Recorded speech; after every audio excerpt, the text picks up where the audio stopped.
Bichara Supply Chain,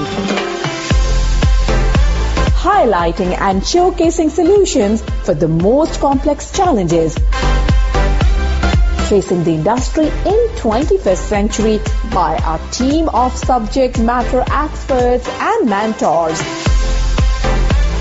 Broadcasting every week, all year round, we will present the most up-to-date series of podcasts and webinars. Hello and welcome to another episode of Bichara Supply Chain. This is Norhadi, your host. Today's topic is about buffer profiles and dynamic buffer adjustment with Kent Titmuss, and this is part of DDMRP Series, Demand-Driven MRP. Ken is our expert in operation and supply chain, and now he is CEO for a company called Kent Outsourcing Services, where he has been assisting more than 200 companies in all aspects of manufacturing, planning, control. So I hope you enjoy it. Thank you so much for listening us. Ciao. Hello, this is Kent Titmuss again with the third in the DDMRP podcasts. Today we'll be taking a brief look at the second and third components of DDMRP, namely DDMRP buffers and buffer profiles, as well as dynamic buffer adjustment.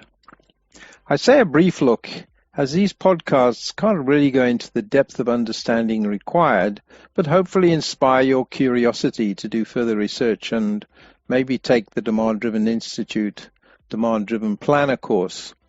If you've been looking at the DDI website, you will see that there is also a Demand-Driven Planner professional certification exam that you can take. There are plenty of details on the website on how to go about this and what is required.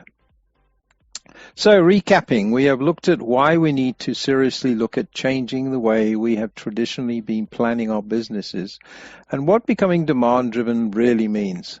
Last time we went through the first component of DDMRP, strategic inventory positioning, and now we will continue with the second component, buffer sizing and buffer profiles. In this section, we will look at when inventory is regarded as being an asset or a liability, list some of the factors to be considered when constructing DDMRP buffers, as well as understanding the logic and purpose of the three different zones in the buffer.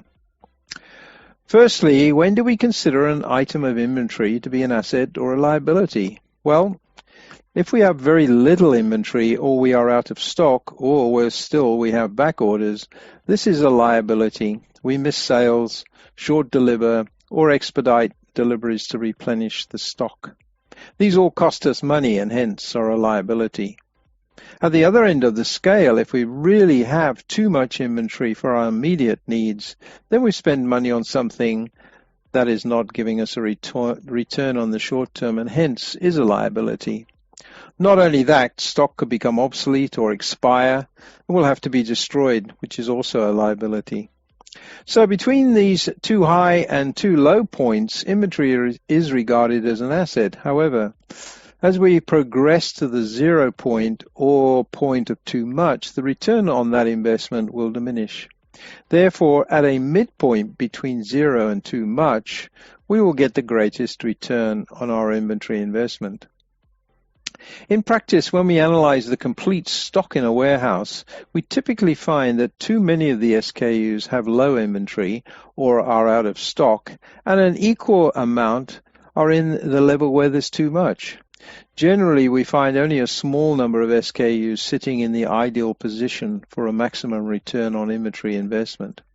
We also find that using traditional MRP systems, an item can quickly move from having too much to too little, with a requirement to immediately replenish the item due to it violating safety stock levels and hence putting it back into the too much category.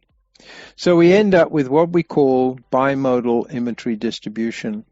We need to get to a point where the majority of our SKUs are sitting in the optimal range for maximum return on investment, and those out on the tails being investigated for the reason why and changing their operating model parameters to bring them into line using a process of continuous improvement. In order for this to happen, we need to create stock buffers at our strategic inventory positions. These stock buffers consist of three zones: red, yellow, and green. And each of these zones have a specific purpose in the buffer. Let's take them one at a time. The yellow zone is the area in the middle of the buffer. We usually calculate this one first, as it's the easiest and is the heart of the demand coverage in the buffer. It is always calculated using the lead time and multiplying it by the average daily usage, called ADU. Maybe at this point we need to address the issue of which lead time to use and how we determine the ADU. Lead time in days is the total length of time it takes for inventory to be replenished in the buffer.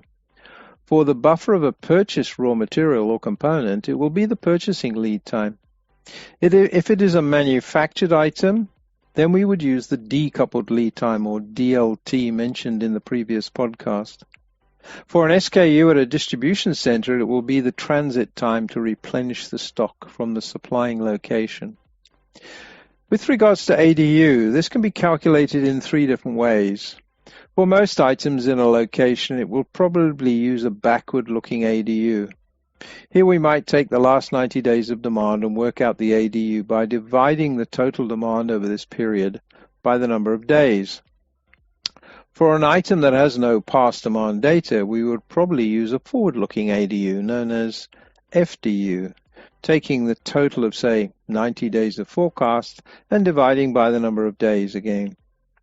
There is another option of a blended ADU. In this case, we take some past data as well as some forecasts to come up with a number. What is best for each SKU at a location will need to be determined by the project implementation team, maybe using some simulation tools. The top zone of the buffer is the green zone, which is the heart of the order generation aspect of the buffer. It determines the frequency of reordering and the typical size of the orders. We calculate the size of this zone in 3 possible ways and typically select the number which is the largest. The first method of calculating the green zone is to see if there's a significant minimum order quantity, or MOQ, when this item is manufactured or purchased. Secondly, we determine if there is a cycle to purchasing or manufacturing the item.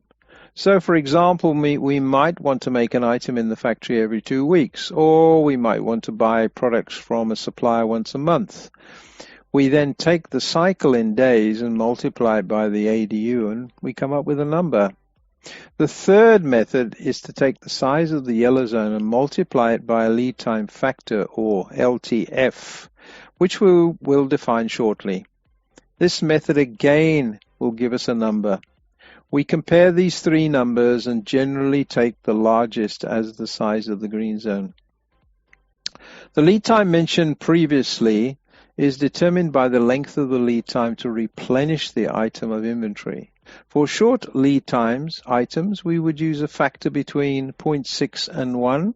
For medium lead time SKUs, a factor between 0.4 and 0.6, and for long lead time items, a factor between 0.2 and 0.4.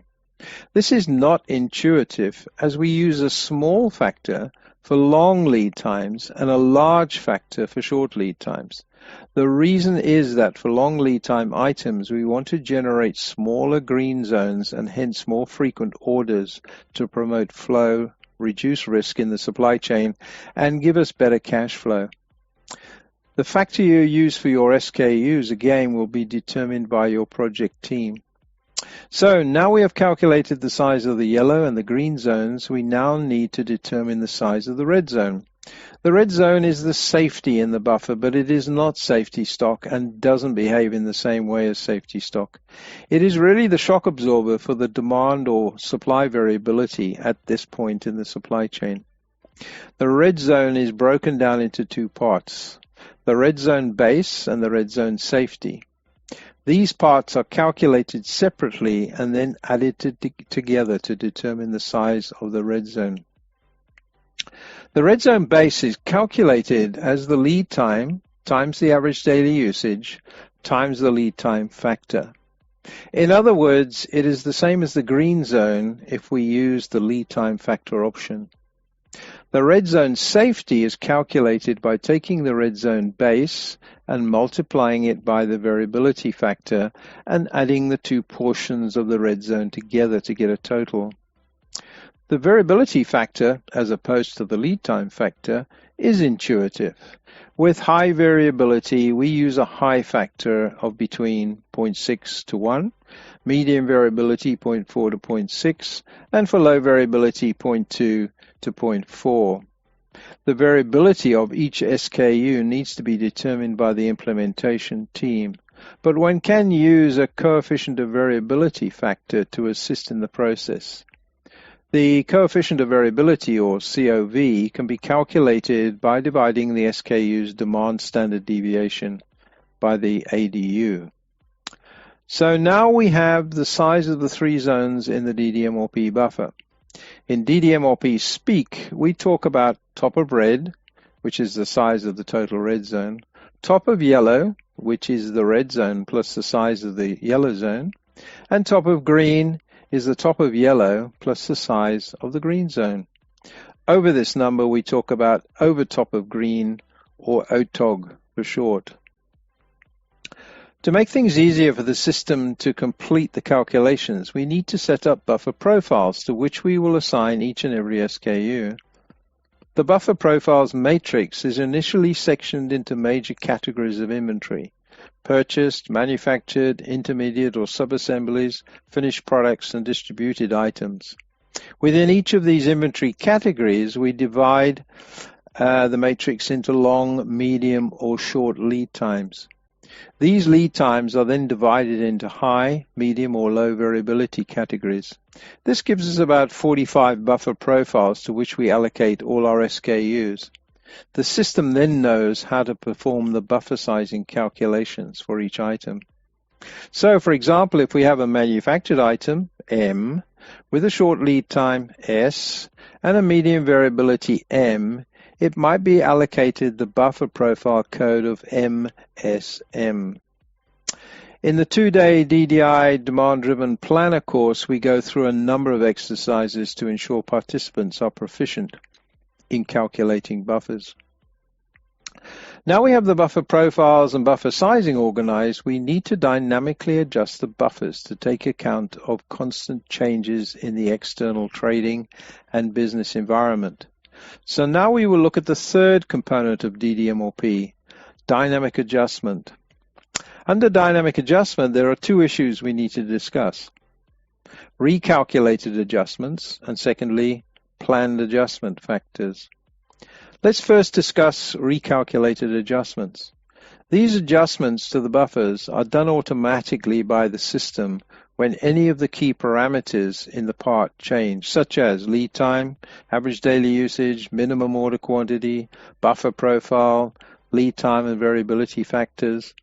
So buffers are keeping up with changes to your business environment virtually in real time. Over and above these automatic adjustments to the buffers, we have the ability to apply manual planned adjustment factors for various circumstances. Here we basically have three types of adjustment: demand adjustment factors, zone adjustment factors, and lead time adjustment factors. Demand adjustment factors are used mainly for SKUs which have a strong seasonality. In that case, the average daily usage is multiplied by a seasonality index to increase the size of the buffer into the future to take account of greater sales in the high season. These seasonal indexes are then reduced after the high season to bring the buffers back to the normal low season size. Demand adjustment factors can be used to ramp up demand for a new product or ramp down products at the end of life, or a combination of both for a product transition. Zone adjustment factors can be applied to each of the three zones individually for various reasons. For example, we could adjust the green zone to manipulate order sizes and frequency of ordering. The yellow zone could be adjusted because of a temporary change in lead time for various reasons, but not warranting a change in the part's basic planning data. The red zone could be adjusted due to a temporary change in variability, which might be due to strikes at ports or transportation, or in the manufacturing plant. not warranting a permanent change in the buffer profiles. The lead time adjustment factor could be used for a single or groups of items where lead time increase or decrease due to the season or an event. For example, lead times tend to extend during Chinese New Year, so for SKUs coming from this region, the buffers should be expanded during this period. The same thing could happen when it's summer holidays in Europe during July and August. Business tends to slow down somewhat. The DDMRP implementation team will need to determine how and when to use these adjustment factors, which will vary with different businesses and products within the company. We have now completed the first three components of DDMRP. 1. Strategic inventory positioning. 2. Buffer sizing and buffer profiles. And 3. Dynamic adjustment, a buffer adjustment.